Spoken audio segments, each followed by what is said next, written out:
फ़ज़ाए Mustafa society के इस hall में कुंडा की सरजमी पर महफूज साहब के राब्ते के ज़रिए आप तमामी हज़रात के दरमियान हाजिर आने का मौका हुआ। यहाँ पर बहुत माज़रत चाहता हूँ कि हम लोगों को की वजह से आपको 3 घंटे का वक्फा इंतज़ार करने में गुजारना पड़ा। इसके लिए हम दिल की गहराइयों से माज़रत ख़्वाह हैं। हम लोग का शेड्यूल तो 3-3:15 बजे तक कुंडा आने का था। रास्ते में अचानक मुख्तलिफ़ मकामात जो हमारे फ़हरिस्त में नहीं थे वो भी आ गए, उसमें वहाँ पे भी लोग खड़े मिले और उनसे भी रब्ता करना और खैरियत में वक्त गुजरता चला गया। इसके लिए फिर से मैं माज़रत चाहता हूँ। हमारी तंजीम आज से 14 साल पहले सन 2007 में तश्कील दी गई और उस वक्त मैं हाई स्कूल का तालिब इल्म था जब हमने इस तंजीम को बनाने का मकसद इतना था कि बहुत सी तंजीमें होती हैं सिर्फ अखबारात के ज़रिए, अब सोशल मीडिया आ गया तो सोशल मीडिया के ज़रिए या कुछ सरकारी ऐड को लेने के लिए कि कौन सा अल्पसंख्यक डिपार्टमेंट कौन सा ऐड दे रहा है या कल्याण विभाग विकास कल्याण विभाग कौन सी ऐड दे रहा है, योजना लेकर आ रहा है, उस ऐड तक महदूद रहती है। फलाही कामों से ज़मीनी सतह पर वाबस्तगी नहीं होती। अगर होती भी है तो वो जो आपसी चंदा जिसको कहते हैं कंट्रीब्यूशन होता है, उसकी बुनियाद पर एक वक्त ऐसा आता है कि वो मुल्तवी को ख़त्म हो जाती है, मिसमार हो जाती है, क्योंकि पैसा सब बुनियादों की जड़ होता है। और पैसा का जहाँ पे भी, चाहे वो सरकारी इमदाद आती हो, चाहे वो आप रसूखमंद और सरमाएदार लोगों से लेते हो, वो एक जड़ बनती है और हमारा जो ग्रुप होता है, समूह होता है, वो टूटता है। इन सब चीज़ों से हट के अल्हम्दुलिल्लाह 14 साल का वक्फा हुआ और 14 साल के दरमियान हमारी तंजीम से मेरे रब ने वो काम लिया शायद तसव्वुर भी हम लोग नहीं कर सकते।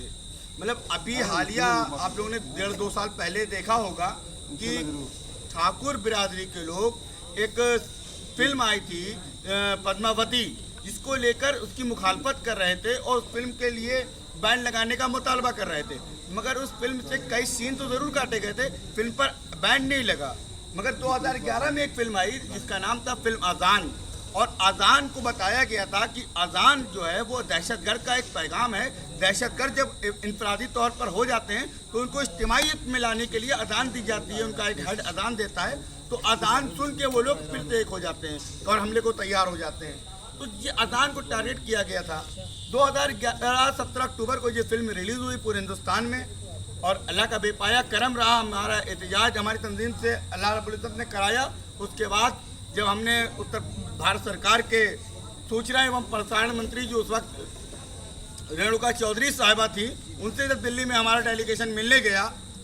तो अल्लाह का बेपाया शुक्र कि 7 दिनों के अंदर पूरे हिंदुस्तान में उस फिल्म पर बैन लग गया, पाबंदी आयत हो गई। इसके साथ ही साथ एक फिल्म और आई, जन्नत 2। उसके बाद चाहे डेनमार्क में मेरे आका की शान में गुस्ताखी का मामला हो,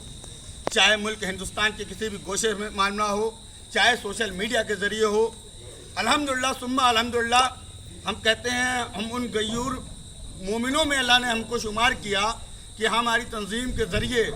सूबा उत्तर प्रदेश के अंदर या मुल्क हिंदुस्तान की मुख्तलिफ रियासतों में जब भी इस तरह के कोई मामले सामने आए हैं, अगर सबसे पहली आवाज़ हक और इंसाफ के साथ या अपने असलाफ की अज़मत की पामाली के लिए अगर उठी है कोई, तो वो आवाज़ मौलाना मोहम्मद अली जौहर पैंस एसोसिएशन की उठी है। चाहे वो कश्मीर के अंदर 370 हटने के बाद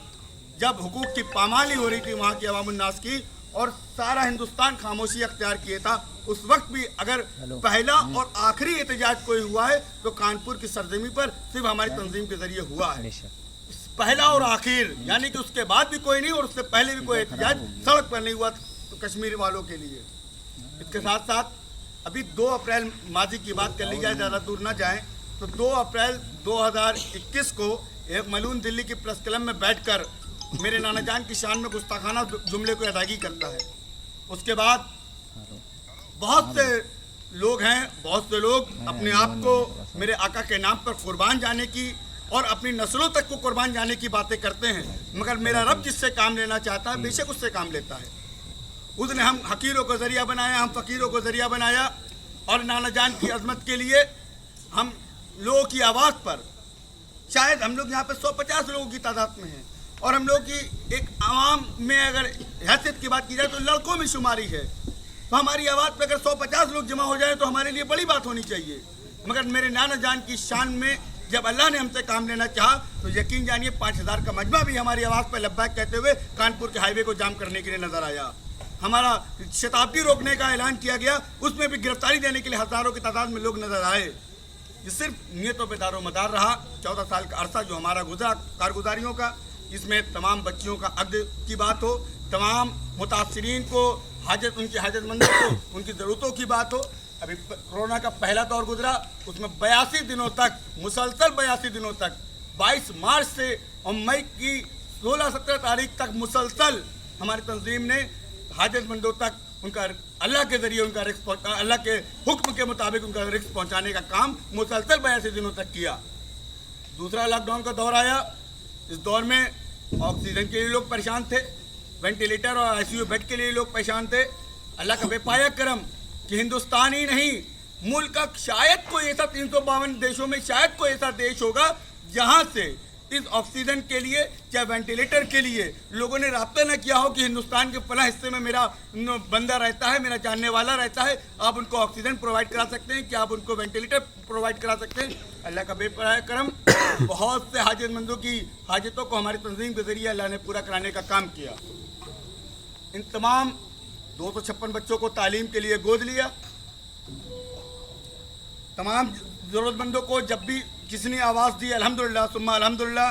हम लोग आधी रात हो, दिन का उजाला हो, अगर किसी के साथ हक तलफी हुई, नाइंसाफ़ी हुई तो हमारी तंजीम उसके शाना बशाना खड़ी नज़र आई और उसको इंसाफ दिलाने की हर मुमकिन जद्दोजहद करती नज़र आई है। मेरा हमारा जो मकसद है तंजीम का, या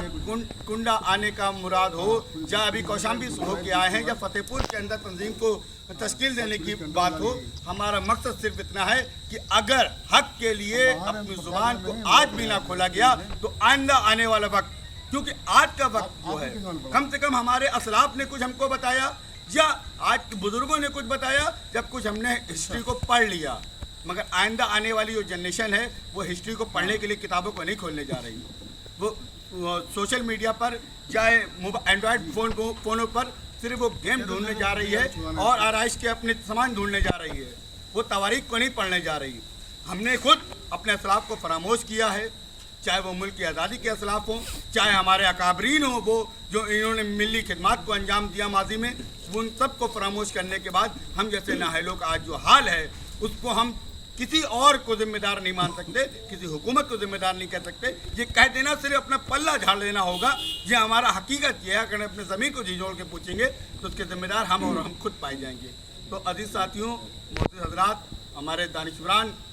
और कौम के वो जिम्मेदारान भी यहाँ पर मौजूद हैं।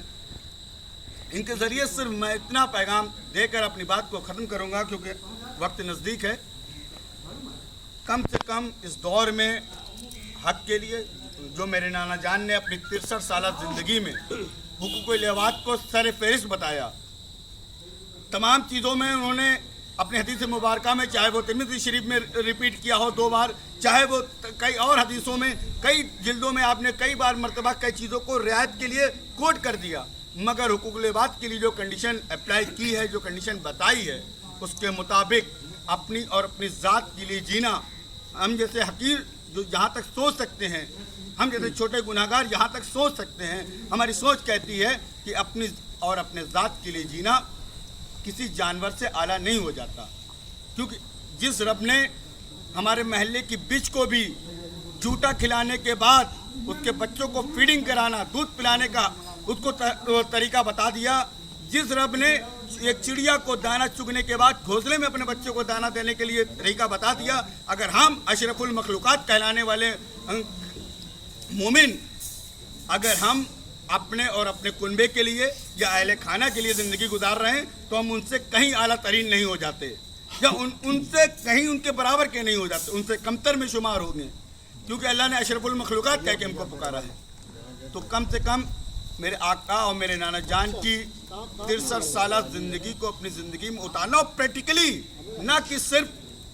ज़ुबानी या किसी दायरे तक महदूद कर देना, नहीं, अगर प्रैक्टिकली हम अपने नाना जान की 63 साल की ज़िंदगी को अपनी ज़िंदगी में उतार लेते हैं तो यकीनन कि हम एक अच्छे शहरी भी कहला सकते हैं, एक अच्छे वतनी भी कहला सकते हैं, एक अच्छे मजहबी भी कहला सकते हैं। और इंशाअल्लाह रहमान हमसे ना हुकूकुल इबाद की पामाली होगी, ना हमसे किसी और चीज़ की पामाली होगी, और ना हम माशरे के अंदर रुस्वा होंगे। सिर्फ अपने लब को खोलना और अपने हुकूक की अदायगी के लिए इंसाफ परस्ती और इंसानियत को नज़दीक आने की ज़रूरत है। ये चीज़ें हमने दूर अपने से कर ली, माशरे से दूर हो गई। इस बुनियाद पर आज हम रुसवाई के सबब बन रहे हैं। तमाम जगह हम रुसवा होते हैं, चाहे वो किसी भी शोबे की बात की जाए, हमें बार बार हुकूमतें रुसवा कर देती हैं, चाहे वो मुखालफिन रुसवा कर देते हैं। तो मैं इसी अपील के साथ, गुजारिश के साथ कि हमारी तंजीम का सिर्फ अदना सा मकसद है कि हम कम से कम अच्छे मजहबी हो जाएं कि बरोज़ महशर नाना जान के हुजूर जब खड़े हों तो ये तो कह दें कि हाँ 1,24,000 कम व बेश पैगम्बरों में अगर मेरे रब ने मेरे आका को सबसे अफजल कह के पुकारा है तो उस अफजल नबी की जो उम्मती हैं उनके अंदर भी कम से कम गुनाहों की फेरिस्त जहाँ इतनी शुमार है, वहाँ नेकियों का भी कुछ ज़ख़ीरा निकल आए तो यही हमारे लिए बाइस मसरत होगा। शुक्रिया। जय हिंद, जय भारत।